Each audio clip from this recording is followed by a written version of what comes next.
C'est depuis hier soir que le Premier ministre ivoirien Amadou Gon Coulibaly est dans la ville de Sikasso au Mali pour le lancement d'une zone économique spéciale entre la Côte d'Ivoire et 2 pays de la sous-région. Il a été accueilli à l'aéroport par son homologue malien Soumeilou Maïga. Adama Kone. Les régions frontalières de Sikasso au Mali, Bobo-Dioulasso au Burkina Faso et Korogo en Côte d'Ivoire prennent date avec l'histoire pour faire de cette zone un espace économique prospère. Le Premier ministre ivoirien Amadou Gon Coulibaly est arrivé à cet effet à 17h30 à Sikasso ce dimanche.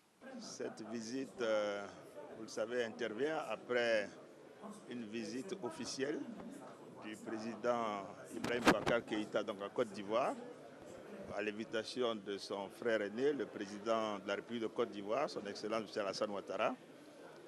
J'ai eu l'invitation du Premier ministre Boubei Maïga, mon frère, donc pour venir participer à un sommet qui regroupe donc, nos 3 États, que sont le Burkina Faso, donc la Côte d'Ivoire et le Mali.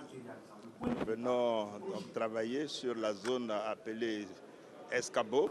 Il s'agit pour nous de travailler et voir comment donc, mettre en œuvre donc, des mesures donc, coordonnées, renforcer notre coopération pour le développement de cette zone qui est forte donc en potentialité, que ce soit des potentialités agricoles, des potentialités minières, donc, etc. Et donc c'est un sommet important pour le développement sous-régional, pour l'intégration sous-régionale et partant pour le développement de nos États.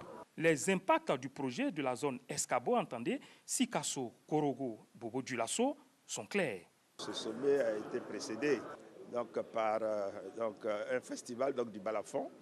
C'est une zone qui est liée au plan culturel par des communautés qui partagent beaucoup de choses en commun. La communauté Sénoufo, ce triangle est appelé d'ailleurs triangle Sénoufo.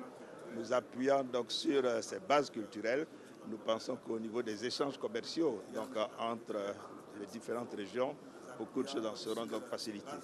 En tout cas, je vois d'immenses opportunités pour notamment créer donc, de la richesse, créer des emplois donc, pour les jeunes donc, de nos pays. Et vous savez que c'est cela l'attente principale donc, de nos populations. Le programme prévoit entre autres ce lundi la signature d'une déclaration des 3 premiers ministres maliens, burkinabés et ivoiriens matérialisant le point de départ du projet.